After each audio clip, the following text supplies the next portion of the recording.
खबर उत्तर प्रदेश के आगरा से है। आगरा में नकली दवाओं के बढ़ते कारोबार को देखते हुए सपा के राज्यसभा सांसद रामजीलाल सुमन ने की पत्रकार वार्ता। आपको बता दें, आगरा में नकली दवाओं के बाजार पर रामजीलाल सुमन ने आज एक पत्रकार वार्ता की। पत्रकार वार्ता में उन्होंने कहा कि WHO की रिपोर्ट के अनुसार दुनिया भर में नकली दवाओं का 17 लाख करोड़ रुपए का गोरख धंधा है। नकली दवा में भारत एक प्रमुख देश है और दवा माफियाओं को सट्टा का संरक्षण मिल रहा है। उन्होंने भाजपा पर तंज कसते हुए कहा कि नकली दवा बनाने वाली कंपनियों से भाजपा मोटा चंदा लेती है। उन्होंने कहा कि सरकार से पूछे गए सवाल पर सरकार ने कहा कि साल 2019 से 2025 तक कुल 5,74,233 दवाओं के नमूने लिए गए थे, जबकि केवल 16,839 दवा ही गुणवत्ता के अनुरूप पाई गई। नकली दवा बनाने वालों पर 5.9% ही कार्रवाई हुई। करोड़ों लोगों के जीवन से खिलवाड़ किया जा रहा है। भाजपा मोटा चंदा लेती है और देशवासियों को अपने हाल पर छोड़ देती है। नकली दवाओं का कारोबार बड़े पैमाने पर हो रहा है। संयुक्त राष्ट्र संघ की एक रिपोर्ट के मुताबिक 17 लाख करोड़ से ज्यादा का ये अवैध धंधा पूरी दुनिया में हो रहा है और भारत उन प्रमुख देशों में से एक है जहां यह अवैध कारोबार बड़े पैमाने पर हो रहा है। एक तरह से हम कह सकते हैं कि हिंदुस्तान एक हब बन गया है नकली दवाइयों का।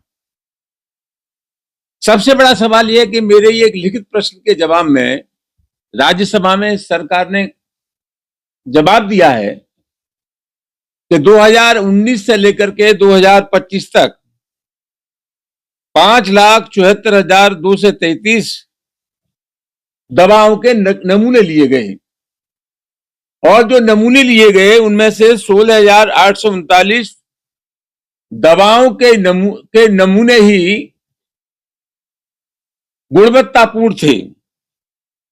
और सबसे बड़ा सवाल यह है कि लचर पैरवी की वजह से, ये कानूनी प्रक्रिया में कहीं खामियां होने की वजह से जो अपराध पंजीकृत होते हैं उसमें दंडित किए जाने का जो औसत है, लोगों के ऊपर गुनाह साबित करने का जो औसत है, वो खाली 5.9 है। ये बहुत ही चिंता का विषय है और मैं ऐसा मानता हूं कि कानून का जो मनोवैज्ञानिक दबाव इन अपराध करने वालों पर होना चाहिए। ये लोग देश और समाज के दुश्मन हैं, लोगों की जान ले रहे हैं। एक गरीब आदमी जिसने अपना जमीन जायदाद बेच करके इलाज कराया हो और इलाज कराने के बाद भी अपेक्षित परिणाम उसको न मिले हो, तो आप उस परिवार की आर्थिक परेशानी का सहजी मूल्यांकन कर सकते हैं। तो ये मामला बहुत गंभीर है और मैं ये कहना चाहूंगा कि 1940 में अंग्रेजों के जमाने में इन नकली दवाइयों के सिलसिले में एक्ट था। 2023 में इस एक्ट में संशोधन हुआ और संशोधन होने के बाद भी जो हम अपेक्षा करते थे इसका कोई दबाव बनेगा, वो दबाव नहीं बना लोगों पर। आज सबसे बड़ा सवाल यह है कि ये कारोबार क्यों फल फूल रहा है। इसलिए फल फूल रहा है कि तमाम दवा कंपनियां, जिसमें सिप्ला लिमिटेड है, सन फार्मा है और तमाम दवा कंपनियां बड़े पैमाने पर भारतीय जनता पार्टी को चंदा देती हैं। ये घोषणा कुछ भी करें, लेकिन मैं ऐसा मानता हूं एक राजनीतिक कार्यकर्ता होने के नाते, इस देश में जो बड़े अपराध हो रहे हैं उन अपराधों के लिए कहीं ना कहीं सरकारी संरक्षण है। मैं दावे के साथ कह सकता हूं कि पूरे हिंदुस्तान में जो अवैध कारोबार हो रहा है उसमें कहीं ना कहीं सरकारी संरक्षण है। मामला बहुत गंभीर है, ये जानलेवा काम है और इस काम में जो लोग लगे हैं उनकी जितनी आलोचना की जाए कम है। चीजों से निपटने के नाम पर, नकली दवाई बेचने के नाम पर लोग महज औपचारिकता पूरी कर लेते हैं। हम ये चाहेंगे कि जांच में हमें उन तथ्यों तक जाना चाहिए कि अंतिम रूप से इनको कहां से संरक्षण प्राप्त है, किनके इशारे पर इतने बड़े पैमाने पर अवैध कारोबार हो रहा है।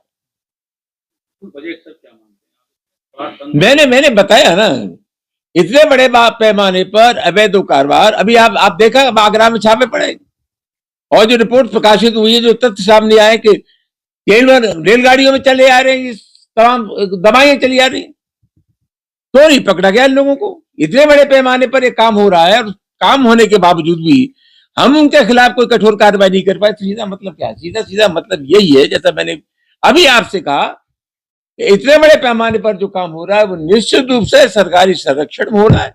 इसकी तह तक जाना चाहिए और पूर्ण रूपेण इसका खुलासा होना चाहिए।